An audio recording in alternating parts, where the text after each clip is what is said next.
വന്യമൃഗ ആക്രമണത്തിനെതിരെ Vadasserikkara forest range ഓഫീസിലേക്ക് സിപിഐഎമ്മിന്റെ നേതൃത്വത്തിൽ ജനകീയ മാർച്ച് നടത്തി. ജില്ലാ സെക്രട്ടറി രാജു എബ്രഹാം മാർച്ച് ഉദ്ഘാടനം ചെയ്തു. 1982 വനം നിയമങ്ങൾ പരിഷ്കരിക്കാൻ കേന്ദ്ര സർക്കാർ തയ്യാറായില്ലെങ്കിൽ വന്യമൃഗങ്ങളെ കൈകാര്യം ചെയ്യാൻ ജനങ്ങൾക്കൊപ്പം സിപിഐഎമ്മും രംഗത്തിറങ്ങുമെന്ന് അദ്ദേഹം പറഞ്ഞു. നിരന്തരം നാട്ടിലിറങ്ങി മനുഷ്യജീവനും കൃഷിക്കും ഭീഷണിയാകുന്ന മൃഗങ്ങളെ എങ്ങനെ വന്യമൃഗങ്ങളെന്ന് പറഞ്ഞ് സംരക്ഷിക്കാനാകും? അവയെല്ലാം ഇപ്പോൾ നാട്ടുമൃഗങ്ങളായി. അവയെ ഉന്മൂലനം ചെയ്യാതെ മനുഷ്യർക്ക് ജീവിക്കാനാവാത്ത സാഹചര്യമാണെന്നും രാജു എബ്രഹാം പറഞ്ഞു. വന്യമൃഗ ആക്രമണത്തിൽ നിന്നും ജനങ്ങളെ സംരക്ഷിക്കുക, കർഷകർക്ക് കൃഷി ചെയ്യാനുള്ള സഹായം ചെയ്യുക, ആക്രമണത്തിൽ പരിക്കേറ്റവർക്ക് മെച്ചപ്പെട്ട ചികിത്സയും നഷ്ടപരിഹാരവും നൽകാൻ സർക്കാർ തയ്യാറാവുക തുടങ്ങിയ ആവശ്യങ്ങൾ ഉന്നയിച്ചായിരുന്നു മാർച്ച്. നാട്ടിലിറങ്ങുന്ന വന്യമൃഗങ്ങൾ എങ്ങനെയാ വന്യമൃഗങ്ങളാവുന്നത്?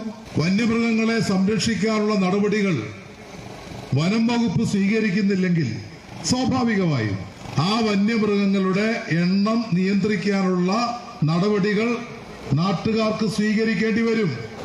അതിന് പിന്നെ കേസെടുത്തൊന്നും അവരുടെ പുറകെ പോയിട്ട് കാര്യമില്ല. ഈ പോരാട്ടം ജീവിക്കാൻ വേണ്ടിയുള്ള പോരാട്ടമാണ്. ഏതെങ്കിലും വന്യമൃഗങ്ങളെ വെടിവെക്കണം, അതിനെ കൊല്ലണം, അതിനുവേണ്ടിയുള്ള പോരാട്ടമല്ല. ഈ പോരാട്ടം ജീവിക്കാൻ വേണ്ടിയുള്ള പോരാട്ടമാണ്. തിരുവനന്തപുരം കഠിനംകുളത്ത് പോലീസിനെ വെട്ടിച്ച് കടന്ന ലഹരി സംഘം തലവൻ പിടിയിൽ. ചെറമൻ സ്വദേശി മുഹമ്മദ് അസ്ജറാണ് പിടിയിലായത്. അസ്ജറിന്റെ വീട്ടിലെ കിടപ്പുമുറിയിലെ രഹസ്യ അറയിൽ സൂക്ഷിച്ചിരുന്ന MDMA Thiruvananthapuram rural dance of സംഘം പിടികൂടിയിരുന്നു. ഇയാളെ പിടികൂടി ജീപ്പിലേക്ക് കയറ്റുന്നതിനിടെ പോലീസ് ഉദ്യോഗസ്ഥരെ വെട്ടിച്ച അസ്ജർ രക്ഷപ്പെടുകയായിരുന്നു. നേരത്തെ ലഹരി കേസുകളിൽ പെട്ട പ്രതികളുടെ സഹായത്തോടെ അസ്ജർ ഡൽഹിയിലേക്ക് കടന്നു. അന്വേഷണ സംഘം ഡൽഹിയിൽ എത്തുമെന്ന സംശയത്തിൽ അവിടെ നിന്നും നാട്ടിലേക്ക് തിരിച്ചെത്തിയ പ്രതി ബന്ധുക്കളുടെ സഹായത്തോടെ രഹസ്യ സങ്കേതത്തിലേക്ക് ഒളിത്താവളം മാറ്റി.